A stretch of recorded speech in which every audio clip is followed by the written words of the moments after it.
کچھ غلطیاں ہم کرنا نہیں چاہتے پر ہم سے ہو جاتی ہیں، کچھ دل ہم توڑنا نہیں چاہتے پر وہ ٹوٹ جاتے ہیں، ہماری مجبوری ہوتی ہے ٹوٹ جاتے ہیں۔ رات کو اس کی بارگاہ میں ہاتھ باندھ کے کشکول طلب دراز کر کے خوب استغفار پڑھنا چاہیے کہ مالک بندے ہیں نا، کیا کریں، نفس کا ساتھ ہے، دنیا کا ساتھ ہے، خواہشات نفسانیہ، مالک معاف کر دے۔ درد سے توبہ، رسم نہ ہو، کہانی نہ ہو، لفظ نہ ہو، جملے نہ ہو، اور جناب ایسے لوگوں کے بیچ بڑے ہاتھ باندھ کے اور بڑا کوئی ضرورت نہیں، آپ اکیلے اپنی چارپائی پہ بستر کے اندر منہ دے کے بھی درد سے کہیں گے نا معاف کر دے تو وہ تو مہربانی بڑا ہے۔ بندہ کوئی ناراض ہو جائے تو ہمیں کو نہیں نیند آتی، اس کے گھر چلے جاتے ہیں۔ ہم اپنے سارے رشتوں کو، تعلقات کو مینٹین کر کے رکھنے کے عادی ہیں۔ ہمیں پتہ ہے کہ وہاں میں نہیں جا سکا تو بیٹا بھیجتا ہوں، فلاں شادی پہ میں نہیں جا سکا تو بھتیجا بھیجتا ہوں، بھائی بھیجتا ہوں، ہر تعلق کا ہم نے خیال رکھا کوئی روٹھ نہ جائے۔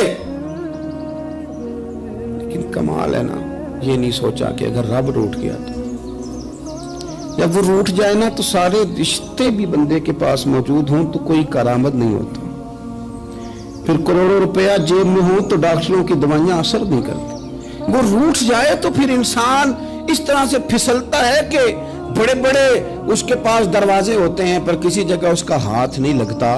خدا را خیال کریں، دنیا روٹتی ہے تو روٹ جائے، رب رسول ناراض نہ ہونے پائیں، اس کا خیال کریں۔ حضور فرماتے ہیں مسکراتا ہے، اسے خوشی ہوتی ہے جب کوئی اس کا بندہ اس کی طرف رجوع کرتا ہے۔ آپ دیکھیں نا، سارے ڈاکٹروں نے کہہ دیا کہ اس کے تو گردے، معدہ، جگر ہر چیز ختم ہے، گھر لے جاؤ، خدمت کرو، ہر طرف پریشانی ہے۔ وہ بندہ بھی سمجھ گیا ہے کہ آخری وقت آ گیا، کل جاؤں پرسوں جاؤں، تیاری ہو گئی، سب لوگ آ گئے، باہر والے بھی آ گئے، یہ ماحول ایک عجیب رنگ اختیار کر گیا۔ اچانک ایک ڈاکٹر نے آ کے کہا نہیں غلطی لگ گئی تھی۔ مجھے بتائیے انداز کیا ہوتا ہے؟ بغیر دوائی کے بندہ اٹھ کے کھڑا نہیں ہو جاتا، او میں تو بچ گیا ہوں۔ میرے نبی پاک صلی اللہ علیہ وسلم مثال دیتے ہیں، فرمایا ایک آدمی صحرا میں جا رہا، صحابہ سے حضور خطاب کر رہے ہیں، فرمایا ایک آدمی صحرا میں جا رہا تھا، اس نے اپنی اونٹنی پہ کھانا، پانی، پیسے، ہر چیز رکھی ہوئی تھی۔ صحرا تھا بہت بڑا، درمیان صحرا کے گیا تو تھوڑا سا سستانے کے لیے، آرام کرنے کے لیے اونٹنی سے نیچے اترا۔ اب اس نے اونٹنی کی لگام، اونٹنی کی نکیل اپنے سرہانے کے نیچے رکھی، ہاتھ کے ساتھ پکڑی اور سو گیا۔ تھوڑی ہی دیر کے بعد جب اس کی آنکھ کھلی تو دیکھا اونٹنی غائب ہے۔ صحرا میں وہ پیدل نہ آگے جا سکتا ہے، نہ پیچھے جا سکتا ہے، نہ دائیں نہ بائیں، کھانے کو روٹی نہیں، پینے کو پانی کا قطرہ نہیں، تھوڑا ادھر بھاگا ادھر بھاگا، تھک گیا۔ کریم محبوب فرماتے ہیں وہ پوری طرح نڈھال ہو گیا اور مایوس ہو گیا، معاذ اللہ، مایوس ہو کے دوبارہ اسی جگہ آ کے لیٹ گیا جہاں پہلے لیٹا تھا، انتظار کرنے لگا کہ اب موت ہی آئے گی، آخری وقت ہے، اب نہ میں پیدل یہ صحرا کراس کر سکتا ہوں، نہ پیچھے جا سکتا ہوں، نہ کھانا ہے نہ پانی ہے، سوائے موت کے کوئی سہارا نہیں۔ حضور فرماتے ہیں وہ رستے میں دوبارہ لیٹ گیا، اچانک اس نے رخ بدلا تو اونٹنی سامنے کھڑی تھی۔ حضور نے صحابہ سے پوچھا بتاؤ نا اسے بھلا کتنی کو خوشی ہوگی؟ یا رسول اللہ جسے نئی زندگی مل گئی ہے۔ نبی پاک صلی اللہ علیہ وسلم فرمانے لگے اس کی اونٹنی مل گئی، بتاؤ بھلا اسے کتنی خوشی ہوگی؟ یا رسول اللہ وہ تو دوبارہ دنیا میں آ گیا۔ حضور فرمانے لگے اسے کچھ بھی خوشی نہیں ہوئی۔ جب کوئی رب کا گناہگار بندہ آ کے توبہ کرتا ہے، رب کو اس سے کئی گنا زیادہ خوشی ہوتی ہے۔ میرا بندہ آ گیا ہے، میرا بندہ آ گیا ہے، میرے گھر آ گیا، اس نے آنسو بہائے ہیں، اس نے کہا اللہ میں تیرا ہی ہوں، تیرا ہی رزق کھاتا ہوں، تیری ہی زمین پہ رہتا ہوں، تیرے نام سے میری سانسیں چلتی ہیں۔ وہ آ گیا، فرمایا اس اونٹنی والے سے زیادہ رب کو خوشی ہوتی ہے جب گناہگار آ کے توبہ کرتے۔ گناہگاروں کے آنسو اس کی بارگاہ میں بڑے مقبول ہیں، لیکن ہم رسم ادا کرتے ہیں، توبہ نہیں کرتے، ہم اپنے آپ کے ساتھ دھوکہ کرتے ہیں، جھوٹ بولتے ہیں، ہم نہ گناہگاروں پر بھی فتویٰ دینے میں جلدی کرتے ہیں اور نیکی پر بشارت دینے میں بھی جلدی کرتے ہیں، حالانکہ یہ ہماری ذمہ داری نہیں۔ پتہ نہیں اللہ تعالیٰ کس کو کب توفیق توبہ دے کے اپنے قریب کر لے، لیکن بڑی جلدی ہے۔